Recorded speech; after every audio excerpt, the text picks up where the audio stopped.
ঐক্যমত কমিশন, এটাকে আমরা বলতে চাই জাতীয় গোজামিল কমিশন একটা হয়েছিল, যে বিষয়ে নোট অফ ডিসেন্ট দিয়েছেন সেই ক্ষেত্রে তারা তাদের দল অনুযায়ী কাজ করবে। আলোচনার সঙ্গে আমার অঙ্গীকারনামার তো একটা বিরাট পার্থক্য হয়ে গেল। পার্থক্য আছে। অন্তর্বর্তীকালীন সরকার একটা অন্তহীন বিতর্কের মধ্যে আমাদেরকে ফেলে দিয়ে গেলেন। কথা ছিল সংবিধান সংস্কার হবে নির্বাচনের আগে, কিন্তু এখন প্রস্তাব আসছে সংশোধন। আপনি আমাকে একটু বলবেন সংবিধান সংস্কার এবং সংশোধনের মধ্যে পার্থক্যটা কি? পার্থক্যটা হচ্ছে কমিটমেন্টের। যখন আপনি অন্তর্বর্তীকালীন সরকারের সময় গঠিত যে সংবিধান নিয়ে আলাপ আলোচনা হলো দীর্ঘদিন, জাতীয় ঐক্যমত জাতীয় ঐক্যমত কমিশন, এটাকে আমরা বলতে চাই জাতীয় গোজামিল কমিশন একটা হয়েছিল। সে গোজামিলে আমার কথাও আছে, আপনার কথাও আছে, আমরা বাবলু ভাইয়ের কথাও আছে, সব মিলিয়ে একটা স্বাক্ষরও হয়েছে এবং স্বাক্ষরের নিচে বলা আছে যে যারা যে বিষয়ে নোট অফ ডিসেন্ট দিয়েছেন সেই ক্ষেত্রে তারা তাদের দল অনুযায়ী কাজ করবেন, দলের সিদ্ধান্ত অনুযায়ী কাজ করবেন। তাহলে কি দাঁড়ালো? এখন যিনি বলবেন আমি তো এই প্রশ্নে নোট অফ ডিসেন্ট দিয়েছি, তাহলে যেহেতু নোট অফ ডিসেন্ট দিয়েছি ফলে এটা করার বাধ্যবাধকতা আমার উপর নেই।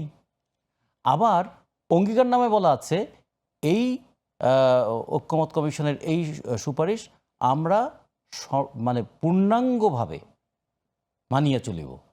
আমরা এই জন্য বাসদের পক্ষ থেকে এখানে স্বাক্ষর করলাম না, বলছে আমরা এখন নোট অফ ডিসেন্ট দেওয়া আছে, আমরা লিখতেছি যে পূর্ণাঙ্গভাবে মানিয়ে চলিব।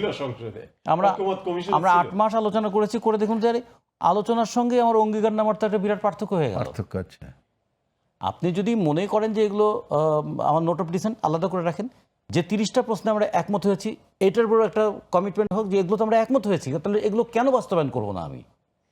তখন হয় কি একটা মরাল অব্লিগেশন তৈরি হয়।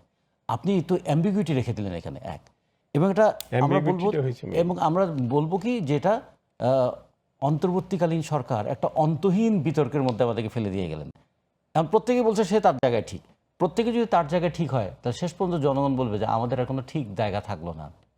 আর সংবিধান যদি সংশোধন হবে, সংবিধান যদি সংস্কার হবে, নির্বাচন তো করলেন তো আপনি পার্লামেন্টারি নির্বাচন, এটা হবে কোথায়?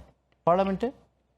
আচ্ছা, পার্লামেন্টে যদি হয় তাহলে পার্লামেন্টে মেজরিটি 2/3 মেজরিটি লাগে সংশোধন করতে, সেটা যদি কোনো একটা দলের হাতে থাকে আমরা এটা নিয়ে কথা বলতে পারবো, কিন্তু শেষ পর্যন্ত তো ডিসিশন এবং ইমপ্লিকেশন দুটোই তো তাদের হাতে থেকে যাচ্ছে। ফলে এই ক্ষেত্রে একটা লজিক্যাল আর্গুমেন্ট হওয়া দরকার। এই ক্ষেত্রে লজিক্যাল আর্গুমেন্ট হলে হয় কি, অনেক সময় লজিক শক্তিকেও পরাস্ত করে দেয়, কিন্তু সেই লজিকটা আমরা খুব বেশি দেখছি না, যতটা অ্যারোগ্যান্স দেখছি, উত্তেজনা দেখছি, কিন্তু যুক্তিপূর্ণ উপস্থাপনটা খুব বেশি দেখছি না।